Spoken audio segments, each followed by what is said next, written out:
So we started last episode talking about trailers. So I mean, why not continue that? Because there's been a couple of new trailers dropped since the last time we talked, and that is, well, the first one, probably the most exciting one, is Mission Impossible: Dead Reckoning Part 1.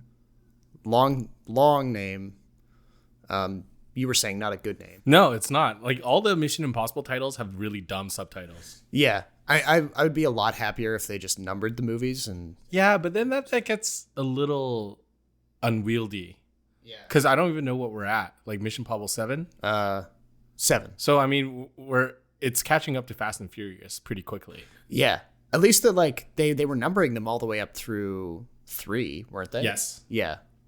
So, I don't know. But, like, they're not really connected to each other that much, are they? They're kind of standalone films. That's kind of one thing I like about them. They're not too obsessed with lore, and I mean, we're about to talk about a movie that is like completely swimming in lore. Yeah. So, there's some big problems with that. But did you like the trailer? I love the trailer. The trailer was exciting. I mean, it felt like a work in progress, though. Like they didn't really have a lot of the individual sequences put together yet. They were just kind of like flashing. Like, but that's all you need. I mean, you know what to expect from Mission Impossible at this point, and all you wanted to see was like, all right, are we going to get Tom Cruise running? We do. Are you going to get a couple of glimpses of the really big stunts?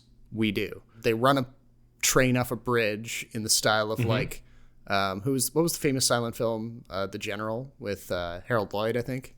Not Harold Lloyd. Buster Keaton. Okay. Yeah, that seems like a reference. Knowing Tom Cruise, that's a reference to The General, probably, because he claims to be a huge cinema buff. Okay, could be possible. But I mean, we saw all the main characters, and all the new ones that are coming in. Yep. Yeah, we got a bit of Haley Atwell being raced around some European city in a tiny car. Yeah, there's always some brunette female lead in his films. He's got a type for sure. Yeah. And I mean, between that and Top Gun, he's gonna have a hell of a summer. Although Mission Impossible doesn't come out for like another year, does it? Yeah, exactly. Because they're very clear, like next year this is coming out. So, but you know what? I hate trailers these days because they show off too much of the plot. Yeah. So I'm just happy that all we saw were stunts and things flying around, and that's all you need to do to sell me on a Tom Cruise movie. Like we were talking earlier today, if the movie was called Tom Cruise Action Film, I'd still buy a ticket. Yeah. Good. Well, and that's it. That sets it in contrast to the other big trailer from the past couple of days, which is for Thor: Love and Thunder. Yes. Because that's an example of a trailer that kind of lays way too much on the table. Like you do see a lot more than we did in the teaser, but I felt like I got a pretty like clear arc of what we're gonna see. You know, all the major scenes, you got the villain, you figure out what he wants. You're going to see, like, you know, there's going to be some conflict between Chris Hemsworth and Natalie Portman.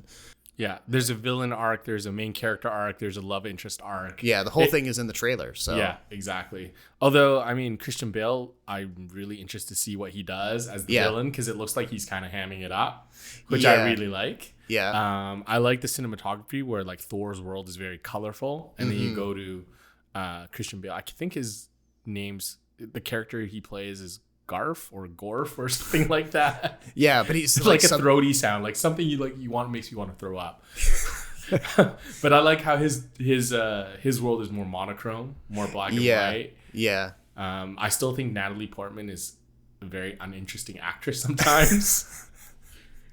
But you're supposed to be excited that she gets to be in the action this time, and she's not just sort of wandering around being like, I'm a physicist. I guess. But you know Chris Hemsworth's going to steal the show. Yeah. Because at least, like, he's a meathead, but he's a funny meathead. Yeah, he's been way more funny in the more recent outings in the role. So, and he's really leaning into it here. And there's even some people, like, theorizing that maybe he'll get in, like, he'll start dating Star-Lord or something. Well, there is definitely some sexual tension there. Yeah, but it's backed up by the comics, I think. There's something about Star-Lord being like bisexual or something. Well, I mean, he does have a thing for aliens, so I don't imagine like a male appendage is that strange to him. Exactly.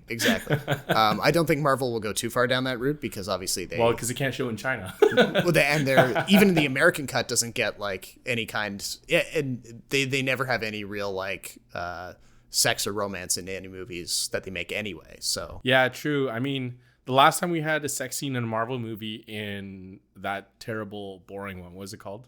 I don't know. There's like 5 or 6 movies that fall under that. The most recent one, not the Barry Keoghan one. The one with Jon Eternals? Snow. Yeah, Eternals. There was a sex scene in that one. Remember? Yes. And it was awkward as hell. Yeah. And there was a big outburst of people on Twitter being like, "We don't need sex scenes in movies." Well, I mean, just has to be done right. That one was just kind of awkward and weird. Yeah. But we also saw a different kind of awkward and weird movie today. Yeah. So coming up after the intro, so we have to actually get the show started for real. Yeah. Coming up after the intro, we're going to talk about Fantastic Beasts. So you want to get started? Yes.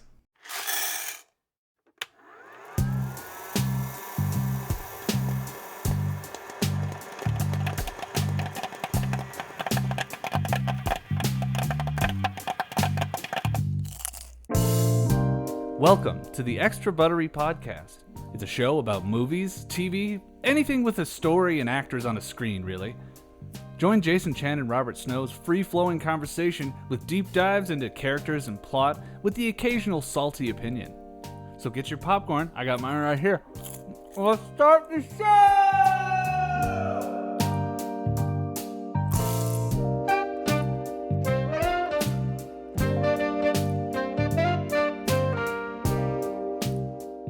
Welcome to episode 109 of the Extra Buttery Podcast. This is Robert Snow coming to you from Vancouver. Ooh. And Jason Chen, my co-host, is also in Vancouver. That's right. We're in the same city for the maybe the third time. I don't know. Not enough times. Not enough times. Yeah, we do this remotely, as most of you know, almost every episode, but rare times we're in the same city. We always try to get a podcast episode in. So I could touch his arm right now. Oh, tension. And if I say something he doesn't like, he can also slap me. So you never know. Well, I'm no Will Smith, so. Oh, okay, good. I'll politely warn you before I slap you. But you're not the person I want to slap today. The person I want to slap today is Albus Dumbledore. But okay. Yeah. You want to set this one up, though? Yeah. So we're going to be talking about Fantastic Beasts: The Secrets of Dumbledore. Otherwise known as Fantastic Beasts 3. We know this movie came out like a couple months ago, but we're in a weird kind of dead period in movies. And we were like, we need to see something together to talk about on the show. So why not this? Yeah, exactly. We need an excuse to do a live podcast because it's always, I find the dynamics a little different because I can feel your energy. Yeah. But also because next weekend is Memorial Day weekend. So that's the big movie release date in the US. But in Canada, there's no such thing because nobody cares about the Canadian market anyway. Yeah. Unfortunately. So, but I thought it'd be like nice to see Fantastic Beasts because we'd have plenty to talk about. The world as we know it is coming undone. If we're to defeat him, you'll have to trust me. Mr. Kowalski, we need you. I said I want an out and I want out. You do know I'm a witch, right? Dumbledore asked that I give you something, Jacob. This is the team that's going to take down the most dangerous wizard in the century. Who wouldn't like our chances? So far has not been critically or commercially well received. No. In fact, it's the worst performing movie in the whole Harry Potter extended universe or whatever. Oh, really? The Wizarding World. I didn't know that. Yeah. I mean, I think the writing was on the wall for this one back towards when the last one came out. What was that called? Fantastic Beasts: The Crimes of Grindelwald, which I guess came out like I don't know. Should be retitled "Crimes of Johnny Depp." Oh, and then you have to walk that back because clearly, things have changed quite a bit. But. Yeah, he's got a whole army of supporters out there who are gonna come after you, but. So Johnny Depp is conspicuously absent from this film. Mm-hmm. They don't bother to address why his character is suddenly being played by Mads Mikkelsen. I guess we're supposed to know that Grindelwald is able to change his appearance. Yeah, because we got the first Grindelwald, which was Colin Farrell. Yeah. Yeah. Right. So I kind of like how they got a different actor to play Grindelwald in each installment, I guess. Yeah. I do think that Mads Mikkelsen is a huge step up, though, because I feel I just personally I respect him more as an actor. I like his work a lot more than Johnny Depp. Agreed. And he's definitely more menacing in general. Johnny Depp in the last film, all he really did was kind of what felt like a mishmash of all his pre-existing characters. Like there was a bit of his Willy Wonka in there. There was a bit of Jack Sparrow. Yeah, I was gonna say, imagine a Jack Sparrow in a Harry Potter movie. I think that'd be a really, really funny mashup. Yeah, but no. So yeah, Mads Mikkelsen is here. He's the evil Nazi Trump of the wizarding world. It's still set in the early 20th century, and he's on the lam. He's got some dark wizards around him. He's this series' version of Voldemort, and we have a team of people assembled by none other than Albus Dumbledore trying to counter his plot to kill all of the non-magic users in the world, the Muggles. So you've got Albus Dumbledore, played by Jude Law. There is Newt Scamander, who used to be the hero of these movies, played by Eddie Redmayne. We've got returning characters like Jacob Kowalski, like a Muggle that they hang out with for some reason. You've got Callum Turner as an Auror from England, who's also teamed up with them. An American witch who's like really good at defensive magic or something. I don't know. They just keep bringing more and more characters into this story. I think just based on the way you described it shows you like how interesting the characters are. Yes. I think of all those, I kind of like Theseus the best, which is the Callum character. So the older brother of Newt Scamander, I believe. Yes. Yep. Because he just seems to be like the only one who's taking things seriously. Yeah. All the other ones kind of drift in and out. They're cracking jokes. Newt Scamander still drives me nuts because it often feels like he has a lack of urgency. Yeah. And he's too quirky of a character to take seriously. Yeah. And the female leads don't get a lot to work with. No. It's subtitled called The Secrets of Dumbledore, but I don't know what exactly was the big secret in this one. No. I mean, they talk about how the character played by Ezra Miller is supposed to be secretly a member of the Dumbledore family. At the end of the last one, they said that he's Albus Dumbledore's brother. That had been shipped away as a baby or something and disowned. And so he grew up to be caustic and not, maladjusted. And he has this dark magic stuff in him that makes neglected him evil. Childhood. Yeah, all that stuff. And in this one, it's revealed that he's not actually a brother to Albus. He's actually Albus Dumbledore's nephew. Which doesn't really change anything because Credence is barely in the movie. Actually, how much do you remember or know about the Dumbledore family lore from the Harry Potter books? Some of the backstory. This is going back a long time. I haven't read the books that talk the most about that from the original Harry Potter series were like the 6th and 7th ones. Yes. And it's been like over 10 years since I read those. It's actually very interesting. The three siblings, so Ariana, Aberforth, and Albus. Right. Because they went through like a huge family tragedy. Okay. They had a huge falling out. And that wasn't very touched on in these movies, which I thought was disappointing because I thought that was what the Secrets of Dumbledore was referring to. Oh, yeah. If the secret was that Dumbledore was like a closet homosexual with Gellert Grindelwald, I don't think that was a big secret at all. No, it seems like almost everyone knows and is okay with it. Yeah, and it was always implied in the books that Albus Dumbledore was gay. And there's also a lot about wand lore. Which is why I was really pulled into the books in the first place because J.K. Rowling had really put a lot of thought and care into this universe she's created. And perhaps for the sake of money, perhaps for the sake of just simply expanding the story because the studio asked her to, it does seem like she's not adding a lot, and she's also confusing a lot of information that we had previously known or learned. Yeah, it seems like she's adding things, but she's adding pointless things. Yeah, it's meandering, and by the end of this movie, spoiler alert, but I don't think Albus Dumbledore and Gellert Grindelwald ever moved their relationship forward, other than breaking that dumb bracelet that he wears. Yeah. Swearing that they can't kill each other. They make a big deal in the beginning of the movie showing that this bracelet is around Dumbledore's wrist, and if he thinks about betraying Grindelwald or thinks about killing him, it'll like kill him instead. Yeah. And which is a fine concept. I think they talked about it in the last film too. But it never plays a role. Yeah. It's revealed at the end that all they have to do is just, It does feel like a movie that tries to pivot a lot because a lot of Yeah. stuff that they tried previously just didn't work. Yeah. So you had Newt as the main character in the first one, but people were kind of like, he's too quirky. I can't relate to him. We Yeah. need a straight hero.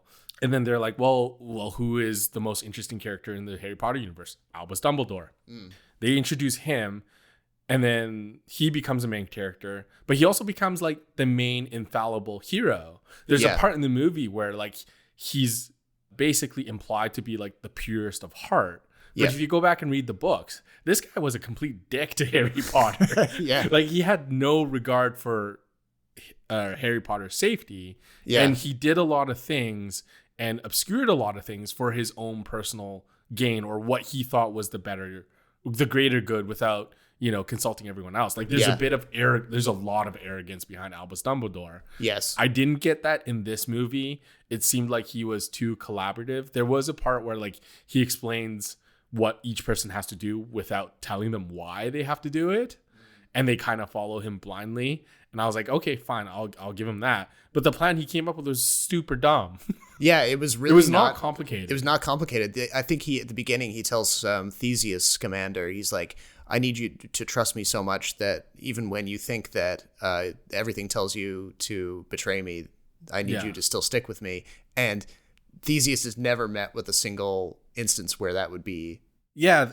Okay, so let's start from the top. So first of all, yeah, we're getting really I mixed. know, like this movie is confusing enough that even our like initial analysis of it is scattershot. Well, because it's really tempting to just dive right into like the whole bigger, broader universe, right? But the movie starts with like 20 minutes of like darkness. Like I told you right after the movie, I was like, I wish someone had a brightness setting and turned it way up because I couldn't see a single thing.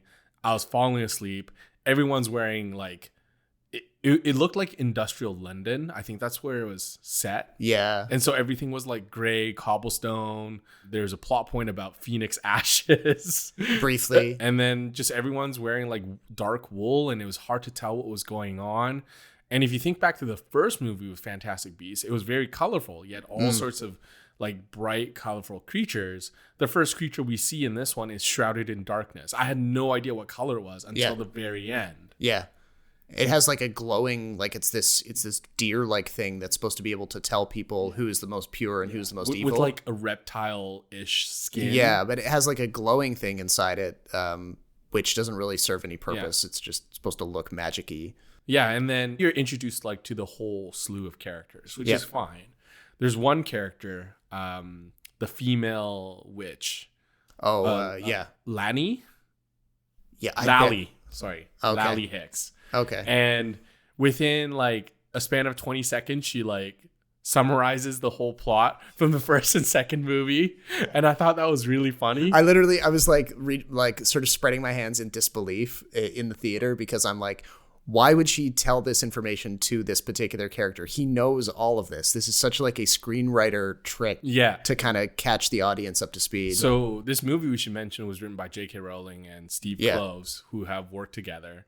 And I remember telling you too, I was like, this feels like a movie where two writers who don't have a cinematic bone in their body wrote the screenplay because it was very much a stage play. It read like a book. It was like, person A did this, person B did this, and then they fight. Yeah. And then, so there's a lot of waiting around for other people to do stuff. Yeah. Like actors waiting for their cue to deliver their line or for a plot point to go forward. So in that sense, it felt very disconnected and very disjointed. Not to mention that Catherine Waterston's character is in it for maybe 30 seconds. Yeah. And there's one scene in the climactic battle where they show a reaction shot of her, which was totally unnecessary because you could have just saved it for the very end when she shows up for Jacob's wedding. Yeah. Yeah. And it's just little things like that that just kind of irk me. And there's no standout scene because once they introduce the characters, they do like a really slow job of introducing the multiple layers of the plot that actually also end up never going anywhere. Yeah. They go through this whole trouble of like running a mission against Grindelwald that fails, and they literally find themselves all back at Hogwarts again. Yeah, and they say to Dumbledore, they're like, "Oh, we're back where we started." And then he says, "No, actually, everything's worse." Yeah. And I'm like, so what was the last half hour of the movie about? Yeah, and there's like people who are traitors but not really traitors. Yeah. Deception but not really deception. Dumbledore puts a guy in Grindelwald's like camp or in his mansion, wherever the hell he is in Switzerland, and the guy just sort of stands around and kind of observes, doesn't provide any information to Dumbledore that we know of. His only function seems to be in the climax to like knock some bad guys over with a spell. It bugs me. It treats the characters and the audience so dumb. Yeah. You know? I wonder too, like, how much of this was changed in response to test screenings, because I know that like when a movie is entering the final stages of editing, they will put cuts in front of test audiences, and then they will have the audiences fill out questionnaires that literally ask them like, what was your connection to this particular character? What did you think about this part of the story?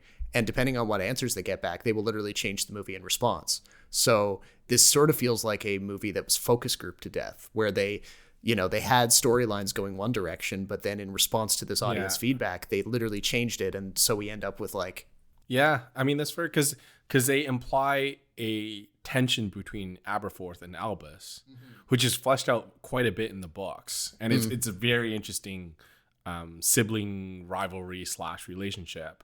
But they don't really go anywhere with it. They're kind of speaking whispers in dark corners of the room. Yeah. But they're not really talking about anything. It's just they're talking about things that other characters can overhear and move the plot forward. Yeah. And that just kind of bugged me. Newt and his assistant, I don't know what the relationship was there, but she was key to the plot, and she kind of disappears for 3/4 of the movie. The screenwriters are hoping you forget about her. Yeah, I mean, Theseus is the straight guy. He doesn't really have much conflict of his own. No. He kind of tags along for the ride. I don't know. There wasn't an interesting part of the movie other than maybe the creatures. Yeah, because I mean, the Fantastic Beasts series has always been like, here are some kind of adoring sequences of these crazy looking creatures. I feel like those get fewer and fewer as the series goes along. And you know what they should do? What? They should spin off the franchise with just the CGI animals, like Minions. like forget about Gru, forget about Dumbledore. Just have the Minions and the Fantastic Beasts. Make it like Planet Earth. Exactly, like the little stick dude. Yeah. Like I would watch him for an hour and a half. Yeah. By the way, this movie is 2.5 hours. It should not be that long at all. Oh my God. It should be like an hour 45. Yeah. For sure. Yeah, like I would sooner watch a like half-hour episodes where it's just Eddie Redmayne telling you facts about these magical animals. Yeah, I know. While you watch them like play around with each other. Yeah, it should be like an ABC PBS educational show, you know? Well, that's, I mean, the whole idea of the first movie in this series was that they were gonna like build something off of the little paper-bound bonus book that you could buy as a Harry Potter fan that was supposed to be your copy of Newt Scamander's Fantastic Beasts and Where to Find Them. And the whole selling point of that little spin-off book was just flipping through the pages, reading these short descriptions of these magical animals and what they do and, you know, where they're found. And it was like, that was thin on its own, but it was just a little, you know, Easter egg thing. Yeah. And now I feel like they get less and less to work with the more they kind of drag that out. And they should just really go back to the original idea, you know? Even Jacob Kowalski, who I thought was one of the better characters in the first two movies, because he was actually kind of funny. Even in this one, I didn't find him that amusing. He kind of goes along with the ride. You know he's going to be like an everyman. Like an everyman, an unwitting hero. Yep. His love story with Queenie, she kind of takes a heel turn in the second movie. She's brainwashed or something. I can't recall. Yeah, I don't remember I don't remember at all why she tosses her lot in with Grindelwald. Yeah. And then in the third movie, all of a sudden she turns good again because it's convenient. I didn't quite get that Did you get the sense that they were trying to kind of tie off certain story threads here because For sure. This was supposed to be a 5-movie series, right? Yeah, but did you sense that like in the middle of production they kind of sensed that this was going to die, and so they For sure. Yeah. 100%. They knew this was going to bomb before they released it. Yeah. Yeah. And that's why they killed it off like before they finished the 5 movies. And even though the ending's still open-ended, I think they left it open enough to be like, okay, well, you can draw the obvious conclusion here that Albus Dumbledore is victorious and Gellert Grindelwald like dies or whatever happens to him. I seem to remember there was a flashback sequence in like one of the 2 parts of movie 7 where they show Grindelwald being defeated. Do they? Because there's something to do with how he is the owner of the Elder Wand. Yeah. And then he has to be defeated in order for somebody to take it from him. So the Elder Wand passes from Grindelwald to Dumbledore. Yep. And then Voldemort takes it, and then Harry becomes the owner of it. No, Draco Malfoy does. Oh, okay, yeah. See, I've already No, but that's a plot point that everyone kind of forgets, but it also, to me, is like one of the best parts about Harry Potter, about how detailed this can get and like the misdirection it plays. There's no real misdirection here. No. There's a parlor trick where they switch up the briefcases. Yeah. But honestly, what good is magic if you can't tell right away which one is the magical briefcase? Yeah. Like, come on, dude. Yeah. And like, then, isn't there like X-ray spells or something? And the fact that this really bothered me because there's 2 real like battles. So one is in the Great Hall, where Gellert kind of like reintroduces himself to the public, and reveals that he's running for this, I don't know, this world president title, whatever it was. I don't even remember that being a thing in any other it doesn't movie. matter. So there's that one, and then there's a staged assassination attempt, but not really. And the second one at the castle in Bhutan, there's another similar like battle, but at the same time, I'm also thinking like there's just a lot of people just standing around kind of watching this happen, like doing nothing. Yeah. And the witch, presumably from India, who gets elected as like world president of the magical world, whatever, we do not get to hear her speak. We do not know anything about her. Nope. All we ever get is that we know the magical creature Chillin bows to her and we know her heart is pure. Yeah. But only after the Chillin or Qiling, like it's supposed to be like based on Chinese mythical creatures, bows to Albus Dumbledore. Right. Which that was, I think, my biggest issue with that movie.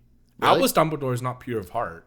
Yeah. Yeah. I mean, I think it just flies in the face of all the lore and the world that J.K. Rowling had created.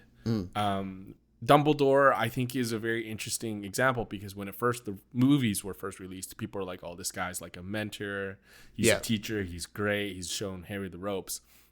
But in recent years, we've kind of come to the realization that he's not such a great guy. Yeah. And J.K. Rowling made a point of saying that as well. So now you're back to the point where he is pure of heart. I don't get it. I can't keep up with it. Isn't there a whole part in the very beginning of this film where he and Grindelwald sit down for tea together and they talk about how Dumbledore was briefly interested in... Forgot about that scene completely. Yeah, he talks with Grindelwald about how he was briefly interested in following Grindelwald's lead and like getting rid of Muggles or something because he was in love with Grindelwald. Yeah. And I'm like... Which is just a dumb conversation. Sorry. Yeah. How is the most powerful wizard in the world like falling into this logical fallacy because he's blinded by love? Yeah. Are you kidding me? Yeah. Like... To me, whenever you can have the villain and hero sitting across each other and have a conversation about why they do, or like the reasons why they do what they do, I think it's always a very interesting conversation. Yes. And it brings me back to Heat, where like De Niro and Pacino are sitting across from each other, kind of explaining to each other how they're on opposing sides and they respect each other. Yes. And it should be the same thing here. But we don't get that depth of conversation. Like, Pacino and De Niro has no personal relationship like Grindelwald and Dumbledore. Yeah. Like, there's a love story there. And we kind of don't really go anywhere. Like, who is the jilted lover here? Is it Dumbledore? Yeah. Is it Grindelwald? Like, what exactly happened? Like, does one person like the left side of the bed and the other one likes that left side too, and they get into a fight? And like, what exactly, you know, other than, you know, the whole pure blood thing? Yeah, it's like, hey, I really want to sleep on the left side of the bed. Also, I need to kill millions of people. Yeah. Oh, that was a red flag. Yeah. Yeah, like, how are there no other red flags before that? Like, how could you be so thick? Yeah. Well, all of that to say that the alleged romantic relationship between Dumbledore and Grindelwald never really makes any sense. You could argue that Rowling has always been bad at that, because when she initially... Right, the hot Ron, Harry, Hermione. That on its own, but also when she originally revealed that Dumbledore was gay, it wasn't really done in the context of a book, if I remember correctly. No, I think it was someone asked that question. Yeah, and she was like, "Oh, I've decided that he is." Yeah, and everyone, that was on a whim. A lot of the fans were kind of caught off guard by it. I mean, most of them were okay with the decision in principle, but it was just that, you know, she seemed to be retroactively adjusting the characters to suit whatever she wanted to say about them. And maybe that was the first slip up, like the slippery slope that she never recovered from. Yeah, where she said something in public and had to commit to it. Yeah. Even though maybe she kind of was, you know, just contemplating that aspect of Dumbledore's life. Yeah. But she spent a lot of her career since the real height of the Harry Potter popularity really kind of like jealously defending her creation and, you know, going after people who she perceives as like not being fully on board with her vision of. But do we blame her for that? I mean, it's her creation, you know, it's made her very wealthy. I don't begrudge her that. Yeah. It's just, you know, I think if you're going to build one of these sort of cinematic universes, as it were, I think there is something to be learned from Marvel's way of doing things, where they have a overarching story, but then they let other people in to kind of adapt things out. Star Wars almost did that. Yeah, well, I mean, they're going to have to walk back a lot of the Rian Johnson stuff. Yeah. So, but I was going to say, this is kind of like the George R.R. Martin, where you create this world, you create rules, and then the public catches on. But the public is very smart. I mean, they'll come up with things that are very logical, and plot points that are very logical that maybe the author begrudgingly has to admit is very logical, but just refuses to go with it because it's not their creation. Yeah. It's kind of like when the Harry Potter series was done, a lot of the fans were like, well, you know what? Hermione and Harry should have been together, not Ron and Hermione. Yeah. And I think that was another one where J.K. Rowling was like, yeah, I think I made a mistake with that one too. And I think the public was right. I think Harry and Hermione were probably a better match. And J.K. Rowling had to kind of eat her own words. And I like, for something that is so precious to her, like gave her all sorts of fame and money, she must be very protective of it. Yeah.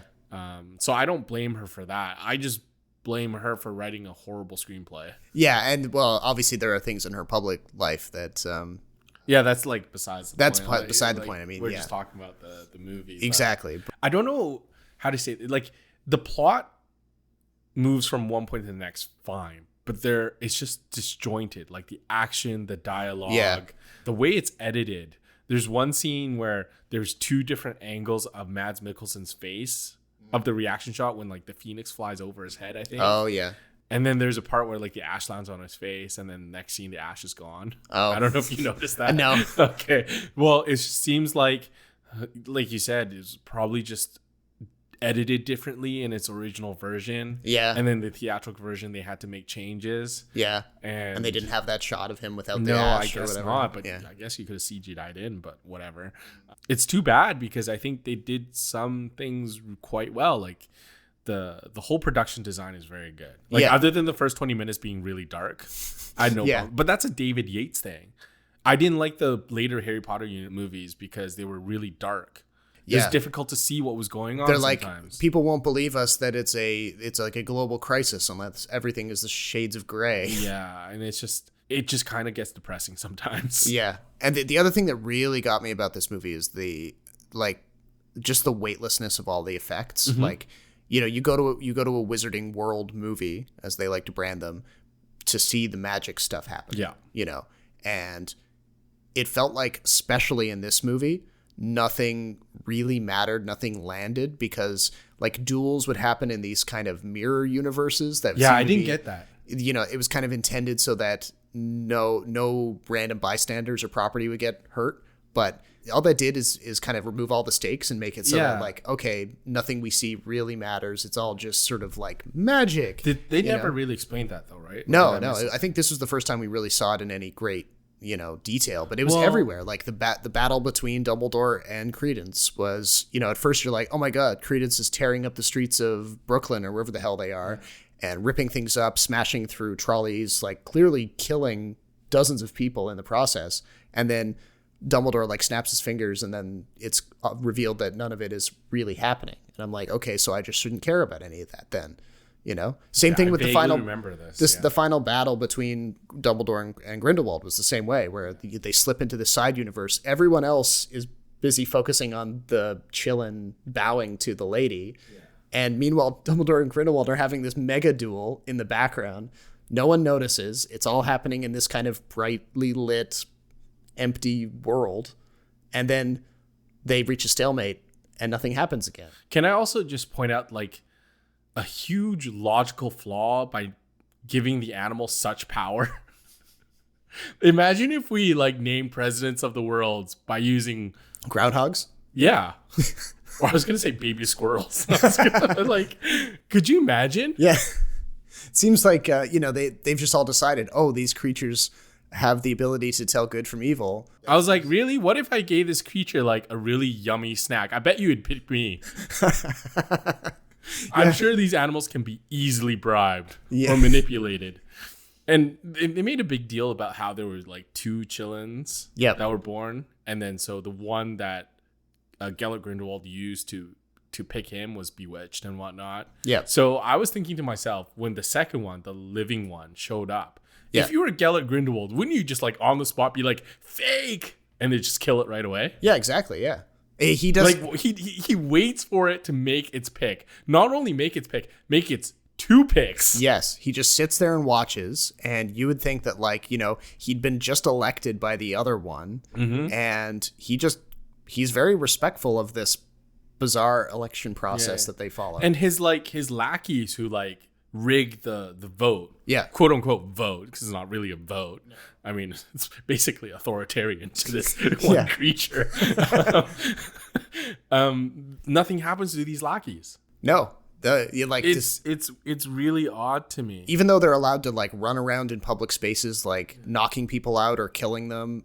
Yeah, there's no repercussions. And speaking to your magic, just going back. So, like, you remember in the Harry Potter series where we go to Molly Weasley's house, and inside the house there's all sorts of magic happening. Like, the dishes are doing themselves, the food is cooking by itself. But you go to Aberforth's bar, and he's presumably one of the best wizards in the world. He's hand wiping down mirrors and bars. Yeah. And he's hand cooking everything. There's no, like, brooms in the background sweeping itself. Everything is done manually. I'm like, dude, this guy like magical or what? Yeah, that's because they wasted all of the CGI budget on the other stuff. They were like, was it that big? I can't imagine the CGI was that.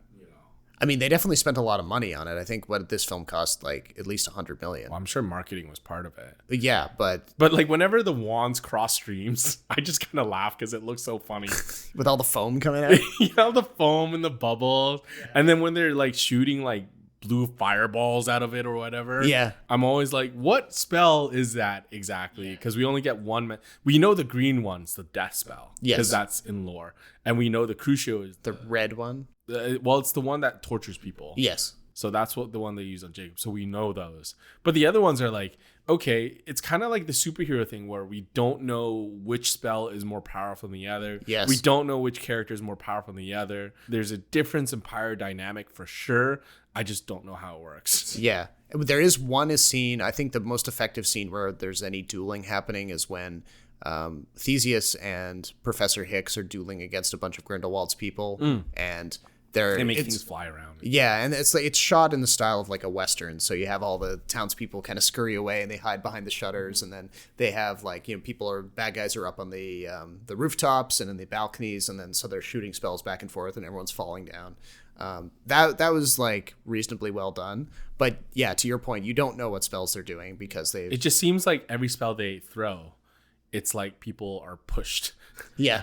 Or they fall over. Yeah, a little punch on the chin. Yeah, like, really? You need a wand to do that? Yeah. I mean, if I had a wand and I could conjure up magic tricks, I'd be like, waterfall, wash you away. Yeah. Or like, turn you into glass and kick you and blast you into a billion pieces or something like that. The one funny trick was that he got put one of the lackeys stuck in a wall. Yes. That was the only one that was like, oh, that's cool. Yeah, that was like visually interesting. It's like, hey, it's not lethal, but it works. Although you have to wonder what it's like to be stuck into I'm sure it's not pleasant, but he's a bad guy. Who cares? But yeah, overall, I didn't enjoy this film. Although I have to say, I think I enjoyed this more than the second one. Yeah, the second one got really bogged down in like if you thought this film got bogged down in exposition, the second one was way worse. I vividly remember. Way darker too visually, I think. Yeah, I vividly remember this scene where like a bunch of the hero characters who had just been like at odds minutes before decide to sit down when they're supposed to be rushing off to the climax to talk about wizarding family trees, which is a classic Rowling thing. Like her writing always has this vibe of like somebody who like knows the lore inside and out because she's the one who's creating it, and she's got you seated down, and she's like, oh, and this happens, and then this happens, and this guy was related to this guy, and this is this and that, and I'm like, let me go read the wiki afterwards to get the context. Just tell me why I should care about these characters now, because what they're doing is lacking all the urgency. Yeah, so that again goes back to the screenplay thing where she wrote it like a book or a stage play where one person does this, and then this person reacts, and there's no like choreography, there's no instantaneous reaction to any of the stuff that's going on, and people just don't react to things in a natural way. Like, I know we're living in a magical world, but you would think that in some of these sequences there'd be a bit more chaos, there'd be a bit more like people kind of responding to things in a more like, I don't know, dynamic way. They would be like, oh wow, that person just got knocked out in front of me, maybe I'll like run over then help them, or like turn around and look at something. None of the background extras or anybody here ever seems to respond to anything that's going on around them. It's like in the Deathly Hallows book where the Rhys Ifans character sits them down and explains to them the wand lore. Yeah. Like, you can sit down and read all that with the 3 magical items or whatever it is. I can't remember. Was it Horcrux? Never. Anyway, you can do that in a book. You can't really do that in a movie. Because it's something like, it's that classic like showing versus telling thing where if you're a book reader, you can go back and reread over something if you didn't really catch it the first time. You can go back up to the top of the page and be like, all right, okay, so, and then you absorb it, right? But you absorb information way differently when you watch something, and it's got to be handled differently. So yeah, this, I mean, I don't expect many people are going to be listening to this podcast and be like, oh wow, I have to rush out and see this now, because it's clear that like neither of us are super positive on this. I think it's always interesting to talk about why a film fails. Mm-hmm. When a film succeeds, you know why. Everyone knows why. Yeah. It's that kind of feeling of like walking out of the movie theater and being like, wow, I had a great time. But, yeah. And also, but like some movies are good because they're flukes. But if they're bad, there's always a reason why it's bad. Yeah. I wouldn't put this film as bad. It's just very mediocre and uninteresting. Yes. It's just really not worth your 2.5 hours of time. No. It's definitely, I remember writing about, I can't remember if it was the first or the second film, but it's, you would almost be better served as a Harry Potter fan to just go and read a bunch of the wiki articles, and that is the same kind of rabbit hole that you get into reading the original Fantastic Beasts mini book, right? Mm-hmm. You're just like absorbing all of these facts about these animals, right? That's a more rewarding experience in this stuff because the characters are just not there. I'm just glad we're done with this, but I don't think we're done with Wizarding World. No, I mean, Warner Brothers you think they're gonna let that IP slide? No way. No way. I'm still waiting for a Harry Potter TV show or Harry Potter reboot. Yeah. Because we will get it at some point. And I think it deserves it because I did not like how the movie franchise ended. There's something to be said for like starting over maybe cutting out a lot of the chaff, kind of like getting down to business a lot faster with some of this stuff now that they know where everything's going. And I do remember certain parts of the book were changed for the film. Yeah. And Deathly Hallows should have not have been a 2-part movie. But then there is one other movie that I watched recently that we had thought about watching together, but now that I've seen it, I know that you would have hated me if we'd seen this together, because it is... I don't know if I would have hated you. You would have been disappointed with me, I think. Temporarily. For a day. You would have been like, Rob, but why it did you... It wasn't because of you, though. No, but it's the movie itself. Yes, yeah. yes. But you'd be like, why did you drag me to see this thing? It's so gory and grisly. I know. I just been like, Rob, I needed hours of therapy after that. I needed to go home and hug my baby Yoda stuffed animal for like a few hours. Which, hey, we're looking at right now. So yeah. I can confirm it would be, if you were able to hug that thing, it might make you feel better about watching it this. Definitely does. But this is typical of Alex Garland. So tell me about this movie. So this movie is called Men, which you said has already made a few people laugh when you told them about it. So before we get into it, I've seen the trailer for this movie in theaters like 2 or 3 times. Yep. And no matter what movie I was in there to watch, when the title card revealed that the movie was called Men, it drew laughs. And not in like a haha, oh, this is interesting. It was like, haha, roll my eyes, look at this. Yeah. Like, did you get the sense that people were sort of, they immediately assumed that the movie was some sort of feminist thing? Yeah, some sort of feminist PC thing. Oh, okay. Yeah. Which like a men hating thing. Right. Which incidentally, it's not really, but like I said, it's a poorly titled movie for marketing purposes. Exactly. And I don't know where the title came into it in the development process, like if it was always going to be called that, or if that was done later. But either way, this is the third feature film from Alex Garland, who people will know from Ex Machina and Annihilation. Mm-hmm. He also wrote, I believe he wrote Never Let Me Go, the Gypsy movie. No, the one with Andrew Garfield and Carey Mulligan, where they play, well, I won't tell you what they'll play. Mulligan. Of course, I forgot the last name, but I got a mulligan on that one. I don't know. I'm looking at him and I don't know what he's talking about here. But mulligan, you don't know? I know what it means in golf. But I don't know what it means in the context of this joke. Well, I don't remember her last name, so I got a mulligan. Okay. I thought it was. Okay. It had to. All right, sorry, bad joke. I thought it was a sex thing. Everything's a sex thing. No, it's not. Keep your mind out of the gutter. Explain this movie. Okay. So this is the thing I like about Alex Garland. He does original movies. It's always like a concept that is not based on a previous IP. And here we have the story of a woman played by Jessie Buckley, who's having a bit of a big year. She was nominated for an Oscar for a Netflix movie starring Olivia Colman. Came out last year sometime. And she's been popping up in more and more interesting projects. So here she's like the lead of this film. I think it may be, it's probably the biggest American film that she's led. She reminds me a lot of Elizabeth Moss.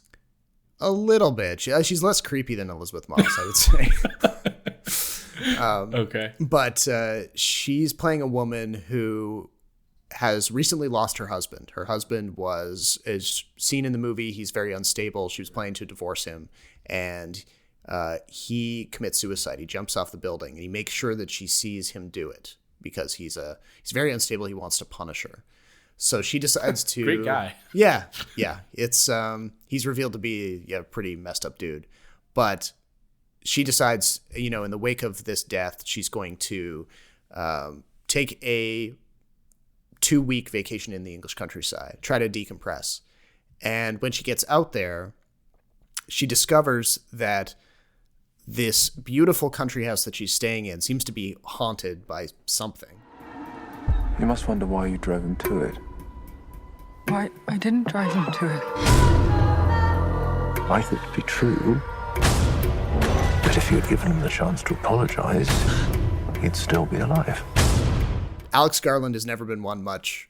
Contrary to J.K. Rowling, he doesn't like to over-explain things. He barely explains anything sometimes. That's his biggest strength. Yes, and it's I like that about his work. But the weirdest thing that Jessie Buckley's character experiences is that all of the men in this small village seem to be the same guy, just in different outfits. They're all played by Rory Kinnear, who people will recognize as M's second in command from the most recent Bond films. He served under the Judi Dench M, and he's also under the Ralph Fiennes one, so if you'll see him in those movies. And so here he pops up as like the affable guy who leases the cottage to Jessie Buckley. He plays the vicar of the local church. They do a bit of weird kind of like deep fakery on him, and they put his face on a school kid's head. So it's kind of like weirdly floating in the middle of the kid's face. And so it's meant to look like a deep fake, like a bad deep fake? I don't know. I mean, the movie doesn't have a huge budget, so I don't know if they wanted it to look better and couldn't, or if it was intended to look weird. Okay. But either way, it's a creepy effect. And Jessie Buckley's character feels like, you know, all of these men around her are just sort of encroaching on her, and she doesn't know exactly what she did wrong, what could possibly be leading to the way they're behaving around her. And she's just progressively more and more haunted and terrorized by all these people. And it's not clear exactly what they want from her either. Like, you assume that they want to like injure her, but when they get close to her, nothing really happens. It's always kind of like ooh, it's spooky, and then nothing happens. And ooh, it's spooky, and then nothing happens. Typical Garland. Yeah. So thankfully, it's not a movie with a lot of jump scares. There is definitely some really like spine-tingling bits where, you know, one of the men played by Rory Kinnear is like fully naked and just wandering around outside the cottage, and Jessie Buckley doesn't know that he's there. And you just see him like peering in through the glass, and she's been like on a FaceTime call or something. And you're like, he's behind you, you know, that whole thing. Yeah. And you're, you know, so you're freaked out for her, but she doesn't realize it. And this just builds and builds, and she gets more and more of these strange encounters that she can't explain. She never really reacts to the fact that everyone has the same face. Okay. Which is a bit weird. But does she, like, she's suspicious about it, though? Yeah, she knows that something strange is happening, but she's not sure what. And it all builds to this climax. Like, one night, she leaves the local pub where all of the guys inside all have this guy's face. And then one of the guys, the naked guy, shows up again. He's kind of like stuck a bunch of leaves into his skin, so he's bleeding all over the place, and he's got like twigs and things growing out of him, and he's fully naked. And he tries to get into the house by sticking his hand through the mail slot. She stabs the kitchen knife that she has into his forearm, and he just drags it back out. And then he's running around for the rest of the film with like two weird half arms on one side that he doesn't seem to like react to. So basically, his arm has turned into cheese string. Yes, but they seem to be able to like still. That is so gross. Yeah, he's able to like grip things with it, and so he becomes more and more monstrous as time goes by. Wait, how long does he survive with his cheese string hand? Oh, like it seems like he could go infinitely because he's like he's not a human anymore for some reason. Okay. Then, you know, she gets away from him temporarily, and then he appears again, but he starts taking on the shape of the other men that she's seen prior to this encounter, and then he disappears again and pops up in the yard, and then starts becoming pregnant and giving birth to another full-sized human version of himself, again with the mangled arm, who then becomes instantly pregnant and gives birth. And you see everything, like there's no cutaways. Okay, so how does he become pregnant? Like his uterus or wherever it is just like gradually gets bigger? Yeah, it gets instantly bigger, like he gets pregnant instantly. And then bursts? And well, no, he like, you know, there's a birth canal, and like a full-size man pops out of it, and so it like crawls out, and then that guy dies, and then the guy who just was born then becomes pregnant instantly, and then gives birth to another guy, and this happens like 4 or 5 times. And weirdly, Jessie Buckley's character is like horrified at first, as you would be, but as this keeps happening, she gets more and more bored by it, and the expression on your face is great, by the way. I'm so confused. Yeah. Alex Garland watched Human Centipede on repeat or something. I don't know. And it's so, what you're seeing in these scenes is like grisly and bloody, and you're like, I don't like it. I don't understand it, but it's not particularly scary. It's just gross. Okay. And I'll be damned if I know what it's about, because like we were just talking when we introduced the movie, like doesn't have a hit you over the head feminist message at all. Mm-hmm. Like it's not clear exactly what Garland is trying to say, other than that bad things happen to people and that some dudes are bad. So what happens to Jessie Buckley at the end of the movie? It's kind of like an ambiguous ending. She sees all these guys getting born, and then, spoiler alert, the last human man that gets birthed from this monster or whatever, after a series of monsters, is seemingly a recreation of her dead husband, who comes out feet first. His feet come out of the last monster's mouth, and then he's born naked and he covered in blood, and then he sort of sits on the couch in the house and says something briefly to Jessie Buckley, and she seems kind of like over it. She's like, I figured it was you, kind of thing. And then her friend comes to like save her because she'd called her for help, and all we see is like Jessie Buckley sitting on the steps out in the garden, and she's like seemingly fine, but there's blood everywhere on her, on the ground, like, so it wasn't a dream. Bizarre. Yeah, and then it cuts to the title card, Men, and you're like, what? Yeah, that doesn't appeal to me, because at least with Ex Machina and Annihilation, there's like there's a real theme to it. Yes, and like the ending of Annihilation is amazing because it is so like hair tingling and creepy, and because it deals with death. It deals with death, but rebirth and like acceptance of death. Yeah, acceptance of death. That was the most interesting thing. Yeah, and this doesn't seem to really say anything other than like, some dudes are dudes are creepier than others. Yeah, like, some dudes can give birth. Yeah, that is strange. Yeah, I don't know if I'm interested in watching this. I was kind of intrigued at first because I feel like this would have been like a really nice horror movie. Yeah. But now that you've explained how it actually works, I don't know if I'm into it. Exactly. And I'm like, was this more gory than Suspiria? Or a similar level? No, Suspiria is way worse. Suspiria has a climax where there's like dozens of people being mutilated and there's blood going everywhere. It's probably one of the bloodier things I've seen in the past few years. So, yeah. I'm so like impressed that you can withstand this kind of stuff. Well, if it makes you feel any better, I did not enjoy watching the Suspiria stuff. When that was happening, I was like, gross. Like I don't want to watch it anymore. Like I don't have any interest in seeing the movie again. I'm kind of proud of myself that I made it through. Okay. But Northman, do you find that like fairly light levels of gore? By comparison, yeah. Okay. Yeah, I was okay with that because I was like, oh yeah, Vikings are like they're brutal people, and war is bad. Like that violence almost felt justified. Okay. But in Suspiria, it was just like. And to an extent, it was just like grisly images for the sake of it. Yeah, like how can I make you disgusted and get a rise out of you? Yeah.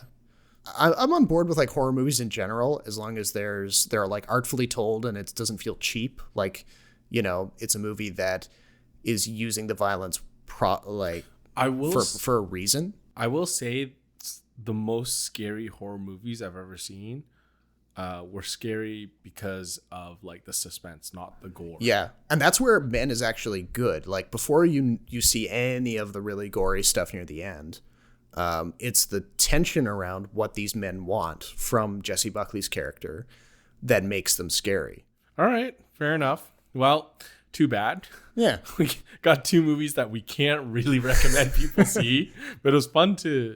It's always fun to watch movies that are quote unquote bad because I think there's more to talk about. It was good seeing you in person. Yeah, likewise. And I mean, if the timing had been better, it would have been nice to talk about Top Gun Maverick, but we will talk about it. That'll be the next episode for sure. That's another one where we'll be like, so this is great. That's it. That's the episode. It was great. 5 minutes. No, I'm looking forward to that. I want to see that on the biggest screen possible. Because that's some movies have to be seen on the big screen. Yeah, apparently I think when the when the review embargo lifted on Twitter for that movie, you could tell because all of the film critics, all the pro critics, it was just like a succession of tweets being like, this is incredible, this is fantastic. Like everybody was in agreement that it was, it is a spectacle. And hey, I like spectacle. So, yeah.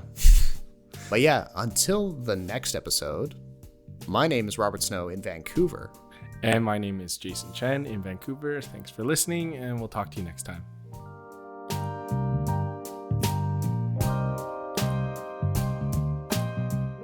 The Extra Buttery Podcast is written, recorded, and produced by Jason Chen and Robert Snow. Thank you for listening, and don't forget to rate and subscribe on the podcast platform of your choice. And remember, popcorn is always better with extra butter.